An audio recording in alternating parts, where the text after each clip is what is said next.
here I am standing in our polyculture garden, one of the many gardens that we have here at Idyllwild. I had mentioned earlier in the other spots that we tend to like to grow things together. So we don't separate plants really. We don't say that's flowers and that's vegetables and that's fruit. We combine them all together. What we grow and where we grow them really is more based on the requirements of the plant. So, you know, what kind of soil does it like? Does it like a lot of sun? Does it need to be fenced to be protected from deer? Those are the considerations that we have, and more likely than not, we tend to want them all to be friends with each other in a community. So here in the polyculture garden, it's a very sunny spot in our garden, in our property. So we have a lot of fruit trees.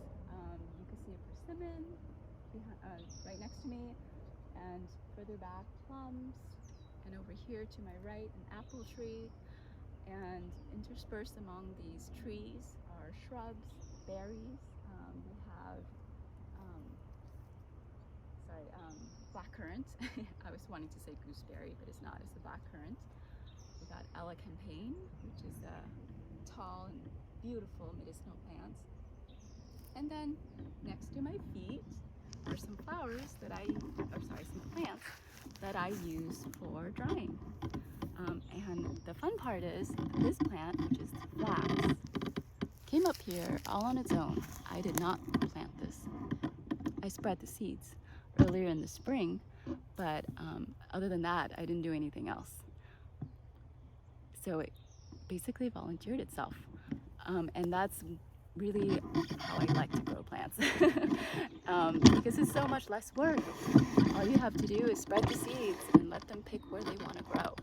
So this flax, and there's some more to my left, all came up here because they wanted to grow next to this apple tree,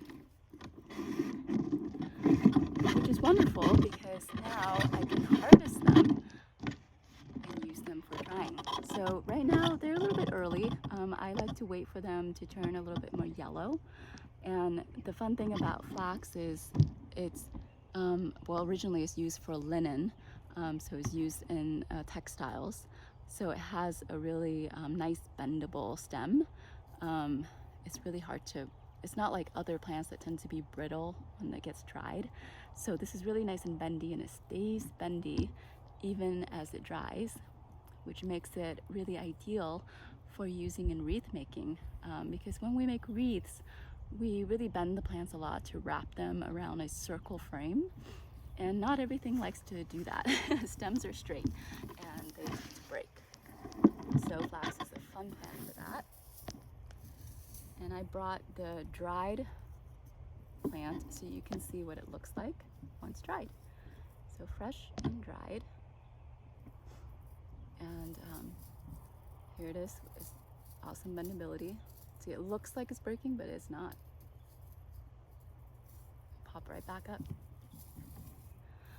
And it's also a food source. You know, flax, you could probably see it as an ingredient in granola, in baking. So flax is really useful in many ways. So if you wanted, you could collect them and break open these seed pods and eat the seeds if you wanted.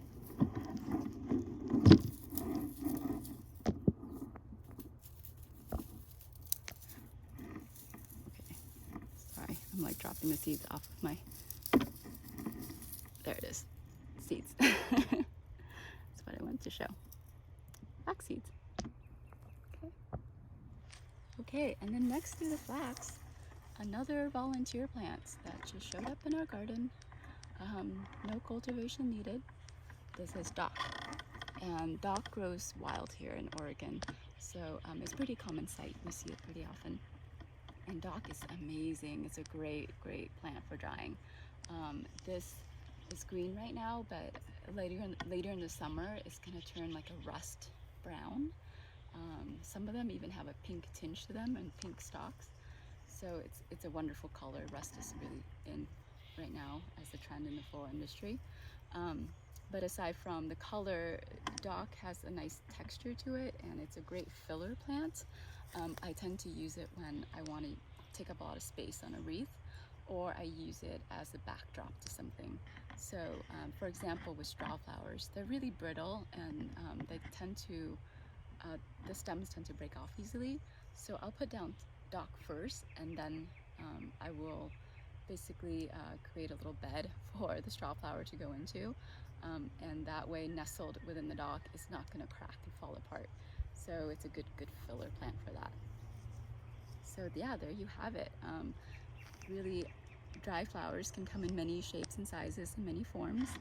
They are pretty easy to grow, some of them, which is volunteer in your garden. And remember that diversity is really important in your garden for a healthy ecosystem and a healthy garden. Grow many different types of plants. Okay, so that's it for today's tour of our gardens. I hope you enjoyed watching and following along. If you would like to learn more about Idyllwild, about drying flowers, growing flowers, wreath arranging, flower arranging, all of those topics, you could follow me at Idyllwild Studio on Instagram. I also have a website, idyllwildstudio.com, where I have a newsletter, and if you subscribe to the newsletter, I will be sending you, not very often, maybe monthly or once every other month, tips and tricks about gardening, and also sometimes I will send inspirations and poetic musings too. Yeah, follow me and get to know the world of dry flowers a little bit more. Okay, I look forward to exploring more with you. All right, thanks. Bye.